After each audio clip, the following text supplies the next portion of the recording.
G'day guys and girls.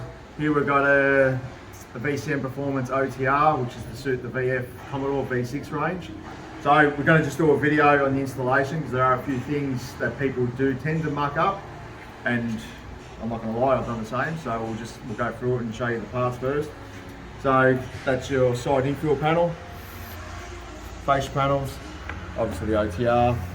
This is all the bracketry. So these two brackets here, these are for the infills. They'll go to the guard. These are also for the front mounts, which are located here on the OTR. These will bolt onto the front support panel.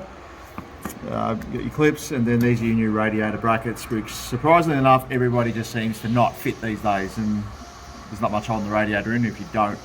There are a couple little pitfalls, which I will admit I have done. So the way this is designed is to put the airflow meter internally, and when I say internally, it's mounted internally on this. Now, where people stuff up a bit is they assume this is the new airflow meter and they plug it on, but they fail to realise that inside that's an extension harness, which then will plug onto the airflow meter here. So if you don't put the airflow meter on in here and you plug it on there, you have a car without an airflow meter. And then us tuners spend about 2 hours trying to work out why things aren't working. Most smart guys will get there pretty quickly, but you know, it's just a little trap that people fall into. So the things we need to remove on the car to do the job is we need to remove the airbox. We need to take the airflow meter out and obviously reposition that in the new pipe. We need to remove this panel here so we can get access to the bolts for the new radiator mounts. We need to remove the old radiator mounts. And we also need to undo these bolts on the top part of the plenum, which will allow us to lift it up. And when we lift it up, that allows us to position the OTR into place. So I'll go through all those things, and I'll pull the bits and pieces off, and then we'll run through it all as we go. So, okay, so we've fitted the infill panel. A couple of things to make note of is these are designed to fit pretty much VE to VF. So you do the VFs because the headlights are deeper. On the front of this, you do need to trim this down, which will allow you to fit it. So as you can see, that's just behind the headlight, right here. If you don't trim it down, it's not going to let you line up these back holes. And we do get cars, people come in and they're just like jammed in there. So you do need to get in there. Just a nice hacksaw blade will clean it up. You'll need to undo these Torx, 10mm at the top here, and then for ease of fitment, just get a 13mm socket, undo this earth clamp, pull it out of the way, and just let you sort of slide it all back in there. So that's the infill panel. It's probably the most trickiest part of a lot of them, to be honest with you. It's a bit fiddly getting it in, but we'll move on to taking the other parts off. Okay, now we're going to prepare the radiator. So pretty much first things first, I want to get all this stuff out of the way. I'm using a 10mm socket. Yes, I'm cheating, I've got a gun, but I do this every day. So. And then there's a few other ones here which are Torx. It is a Torx, I should know this off the top of my head, but I don't. It's a T20 Torx bit.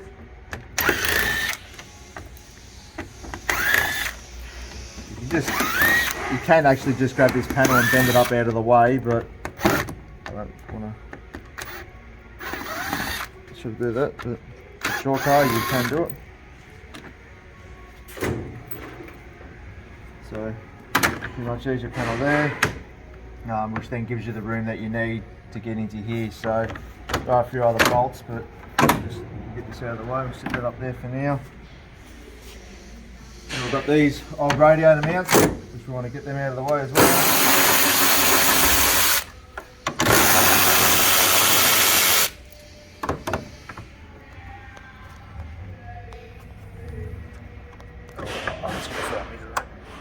Hands are too cold.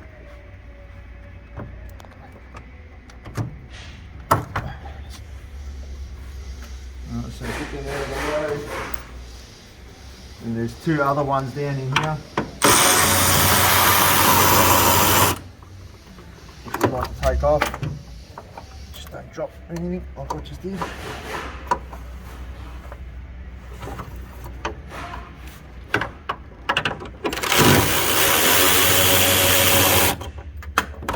And again, fingers.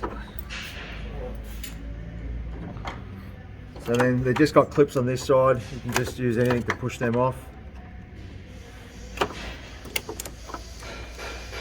Probably a flathead screwdriver would be better, but just using what I've got at my hands.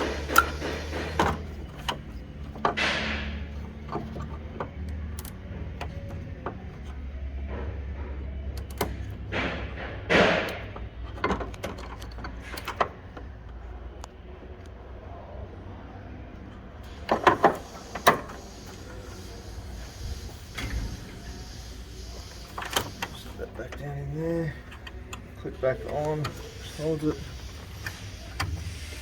So we've got that. So now this is where we'll bring in the new mounts. So they've actually got locating holes. They can only go one way. So in this case that one won't go there. This one goes there. So if you can get in there, there's like a locating tab. And that's what these are for. They locate in the tab. They can't move anywhere. So you're obviously going to use the existing bolts that you pulled out before. Preferably use the short ones.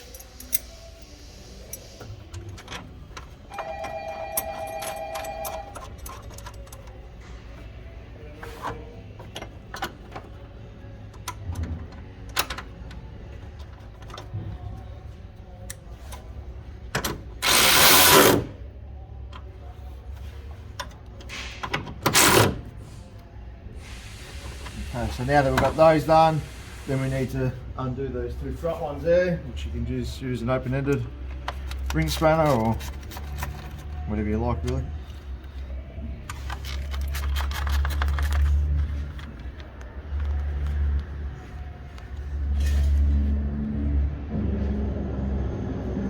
So this is where we'll now use the radiator mounts, the new mounts, and then in the packaging there's some plastic clips which they go into these holes here on the front. They're sitting there like so.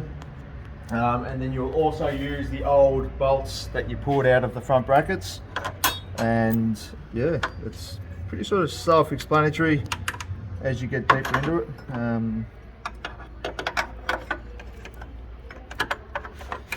Just gonna line up one side. This is probably the biggest thing that people just don't do. I don't know why. People, they just, for some reason, they just don't fit these radiator mounts, and you get the cars in for a tune and they're pretty much just flopping around. So, which is not cool. But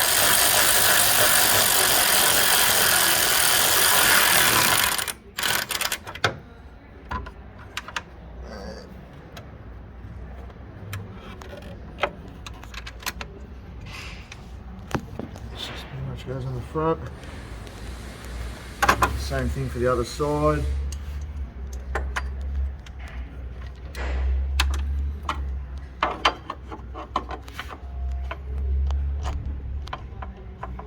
It's obviously pretty straightforward this way.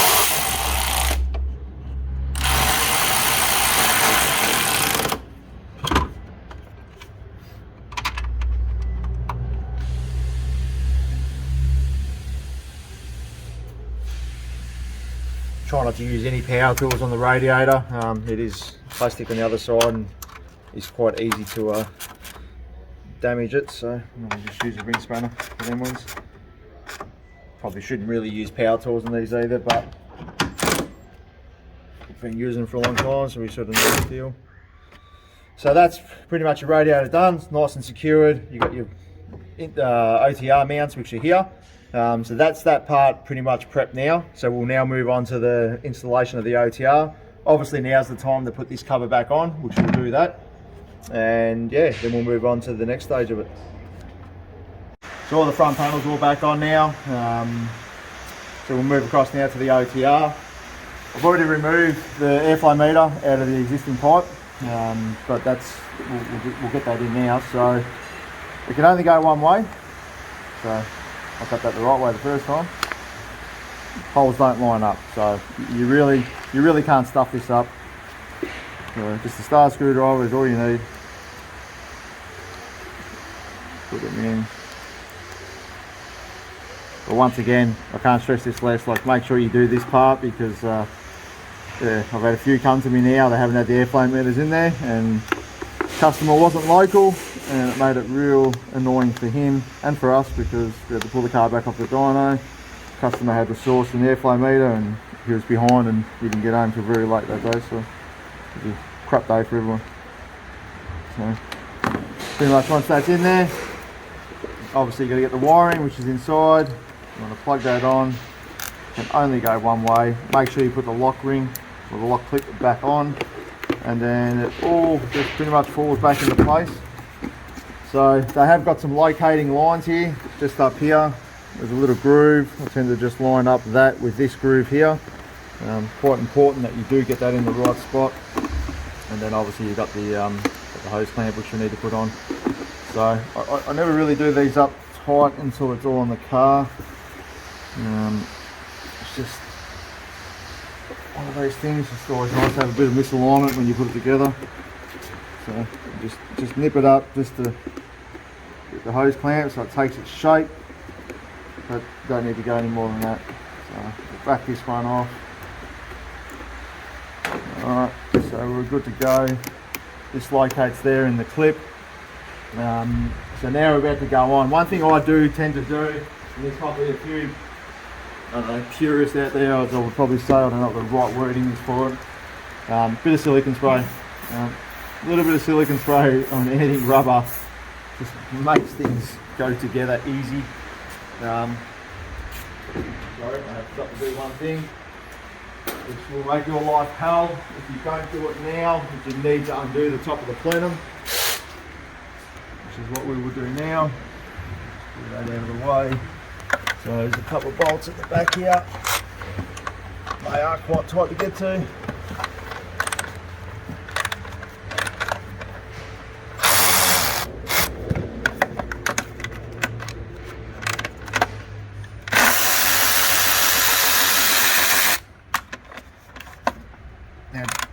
Virtually, I'm not going to say it's impossible, because someone will want to prove me wrong, but it's just too hard to try and put it on with this being tight. You've just got no movement.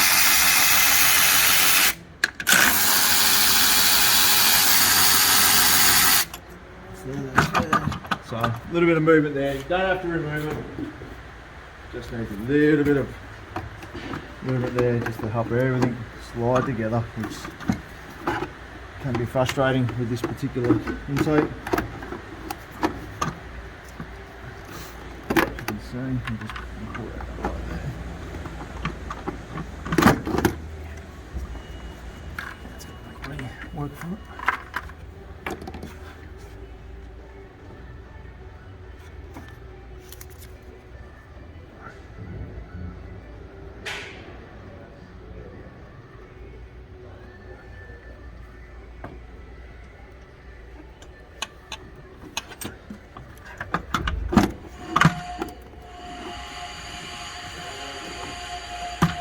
Get a little bit rough with it.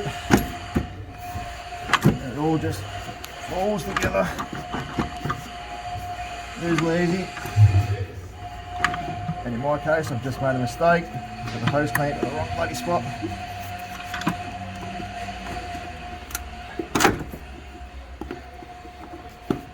Which always makes life hell.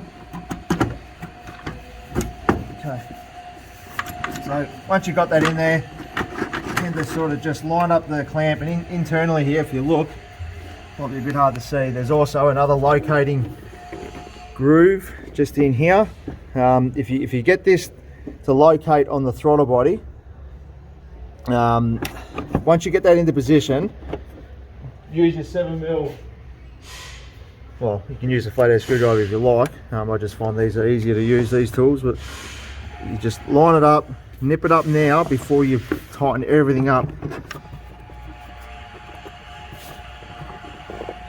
Just a little bit of wiggling, put your tongue in the right spot, and everything just falls together after that. And then pretty much once you've done this, you're on the home run.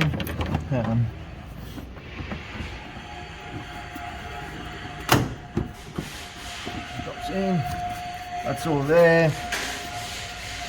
Don't forget to put this on. I sort of did that in reversed order, but you can get your hand back under here and you can put this breather back on. Same thing again, don't forget this breather because it's the last thing you want to leave open. So once that goes on there, you've got the old breather which clips onto here, put your clip back, and then you've got the airflow meter wiring which pretty much goes down into here, and plug it back on. You can put it several different ways, whatever works for you. Once again, once it's on, put the lock ring back on, that's all secured. They give you a hose clamp, sorry, a zip tie, so you can zip tie this stuff out of the way. Get to that. So that's all on there. Another thing to be careful of is this breather hose. It's not a nice fit from Holden, it does slip off quite easily, so just make sure that when you do put it all back together that it all does stay in place. So once I've got all that done, obviously we need to do all the plenum bolts back up, and we'll do that now, and then we'll move on to the fascia panels, and then we're pretty much done. Okay, so I've done the bolts up on the plenum, then I've just realised I've made a mistake myself. Some of the keen eyes will notice. So this little rubber drain fitting, you should probably put this on before we put the OTR on. I've just made a mistake, and it's easy to do. So, but luckily for us, on the bottom of the OTR, there's a little hole. You're not going to be able to see it, unfortunately, in the video, but you can get your hand under here and you can put it in. So look, if you haven't put it on, it's not the end of the world. You can do it. And yeah, look, I've fitted that many of these things now, and even I've just forgotten it now in plain sight being videoed. So, it's not a bad thing if it happens. So we've got the fascia panels now. So what we generally do, undo these side support buttons, just press them there.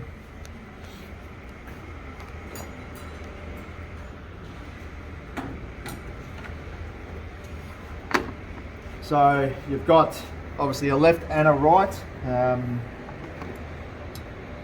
This one here, so the one with the bent side, that basically goes on the driver's side, and you can see because it locates on here. This has a little bracket, and that's where it locates. So just make sure you line that up and put it in. You just gotta get your hands in here, slide it in. Not a hard thing to do. And once you've got it in there, we just put the bolts in there. Don't do anything up just yet. It's going to need adjusting. So once you've got it into position, you've got to sit in where you like it. Everyone's happy. All good. So same thing on this side. That way, slide them in. Get the panels. And once again, there is another little trap here that does catch people out. So you will need to make some adjustments, which you'll notice on this side. So this particular fascia panel is obviously generic for the VCM OTRs. As you can see, it doesn't quite fit right there. So if you've got a little bench sander or the sandpaper or even a razor blade, you just need to lightly trim the edge off this. Just makes for a neater finish. We'll do that after the video is finished. But once you've got these in here and you're happy with its position, make sure your holes are all centered. Then you can just pretty much do these up. Same here again, we're happy with that. Holes are centered and do them up. And that's pretty much the basics of the installation. You do need to put these front clips in, but we're going to obviously now modify the fascia panels.